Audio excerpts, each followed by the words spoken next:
I want to talk about how Paradox's Life by You game can actually segment the life simulation gamer community.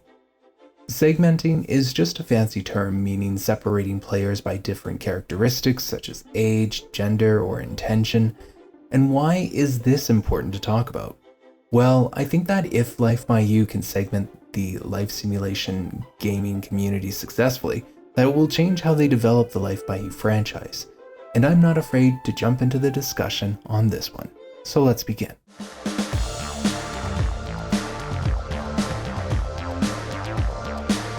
My name is Michael, and welcome back to Sovereign Gaming. There has been a silent, inevitable shift happening right beneath our noses that, in my opinion, hasn't been made overtly apparent until now, like a glacier cutting through rocks, for example. And that shift is the segmentation of the life simulation gamer community, specifically within the Sims community.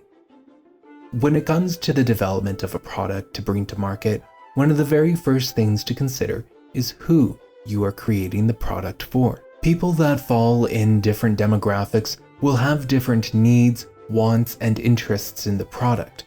For example, creating a video game targeting an older demographic, such as an individual in their 40s or 50s, will be a drastically different product from developing it for a younger demographic that is in their 20s or even younger. When we look at some of the statistics, and in this case I used statistics collected by old school gamers, one very unique demographic stat that stands out for me is the gender and age range. According to old school gamers, 60% of The Sims 4's player base are women, which leaves 40% of its gamers being men. If I remember correctly, with past iterations of the franchise, it has always been a pretty even split, skewing towards women being the majority players in the past. This is unique for a video game to attract a fairly even split, roughly speaking, when it comes to men and ladies playing a single video game. After all, having 40% of the men still playing your video game is a pretty significant portion of players. On old school gamers, there was also another stat that I thought was interesting, and that was that the majority of Sims players are aged between 25 and 35. However, they need to specify what that means exactly, because on the same page, they state that the majority of Sims 4 players are women aged between 18 to 24. So I'm a little confused on what they mean exactly when they say Sims players, and if that included the mobile games, console games, all of the PC iterations from the past, etc. Anyways, for purposes of this video, I'm going to give old school gamers the benefit of the doubt and understand that the statistic on the Sims 4 players only refers to Sims 4 players specifically, whereas the other stat covers all of the other games. To me, this would make sense because just from what I have observed, The Sims 4 attracts a much younger demographic, making the 18 to 24 age range make a lot more sense for me. But I'm getting a little distracted here. At the end of the day, having a nearly even split of men and women playing a game is significant because you now have to develop a product that appeals to both men and women. I think that typically in video games, you get a much more apparent split, like a 70-30 or usually a 90-10 depending on the game and the genre. What makes Life by You such a disruptive entry in the life simulation gaming space is that it is a video game that is explicitly looking to segment gamers by age, in my opinion. Paradox and the Life by You team has explicitly said out loud that they are looking to target an older audience that grew up playing life simulation games. And yes, I have said it before, but it bears repeating because this kind of demographic targeting has everything to do with the product that will end up being brought to market. Life by You isn't just a game where you create some virtual dolls, the house that they live in, watch them grow old, and wait for DLC to publish. It's being marketed to us as a video game where you get the developer's tools at your fingertips to really create the gameplay experience that you want. You get to craft your own story no matter how unique it is, or at least that's how I understand the marketing of Life by You so far. We are being marketed that the game will have seemingly endless amounts of opportunities to customize our games that we really haven't seen before. These kinds of features may not appeal to a younger demographic as they would with an older demographic. And the reason that I say that is because an older demographic may have more experience or desire to customize their game to suit their own playstyles exactly as they see fit, and they are willing to put in the time to create and customize their games with the tools provided in Life by You.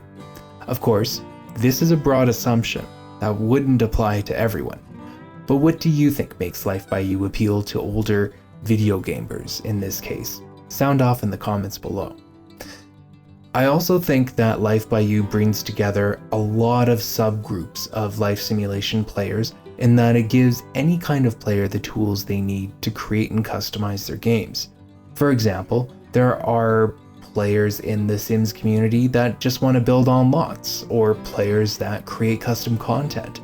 Even modders for the larger mods, in my opinion, could be classified as a subgroup in of themselves, since they would have to use a different skill set to create a larger mod as opposed to someone who creates custom hairs, for example. Overall, I think that the biggest benefit of segmenting life simulation gamers is that at the end of the day, come this September, we will have a legitimate choice in the marketplace that we haven't had before. I think that it is fair to say that the entire life simulation gaming community is waiting with bated breath for this September to see if there will finally be another choice in life simulation gaming market space, and that would also include EA and Paralives. In my opinion, one of the leading gameplay features that makes Life by You competitive is the customization capabilities being placed in the player's hands from day one at early access. Another benefit that I can see emerging from segmenting life simulation players is that I can see more targeted content and DLC aimed to cater for specific players. For example, perhaps there might be some sort of a small DLC that offers more tools for players. I'm just thinking outside of the box for this one, but I do see there being a lot of potential for the Life by You franchise to evolve into something that players have never seen before. And I speculate and explore that a bit in my expansion pack videos as well that I have released in this channel. When it comes to any kind of drawbacks to segmenting the life simulation player community, I could see Life by You's appeal being limited from a broader audience. Other players may see this game as more of a creation tool rather than a life simulation game, when in reality, it looks like we are going to be given the best of both worlds, or at least I feel that's what the Paradox Life by You team is intending. I think that Life by You will grow with interest from a broader audience as time goes by, since there will be gamers out there that will be producing videos covering stories and speculations on Life by You, of which I will be one of them, and this helps to build trust with people who need to see firsthand how the gameplay experience will actually be from a player's perspective. This leads into a whole other discussion about how the Paradox Life by You team will still need to be diligent about approaching the evolution of the Life by You franchise, balancing its approach on creation versus in-game playing experiences. For example, releasing an expansion pack that caters to creators rather than in-game playing experiences seems like it will be a constant question that the team will have to face each time they develop the franchise further. Overall, I think that the player base will need to explicitly see that kind of balanced approach as Life by You begins to evolve from early access to the base game and beyond. My reasoning for that is because other life simulation games have broken trust with their player bases in the past, and so the life simulation gaming community is very suspicious of new products and new approaches. But that again is just my opinion. I want to know what you have to think about Life by You potentially segmenting the life simulation gaming community. Do you think that a new legitimate choice on the marketplace will change the life simulation gaming community? Do you think that it is too early to tell right now, or that big changes to the life simulation gaming community will occur after the base game release? Do you feel that there will be a constant balance of evolving the franchise for creators and players as Life by You continues to grow and mature? Or do you think that introducing Life by You as a disruptive product to the marketplace is actually a mistake? Leave a comment below and let me know what you think.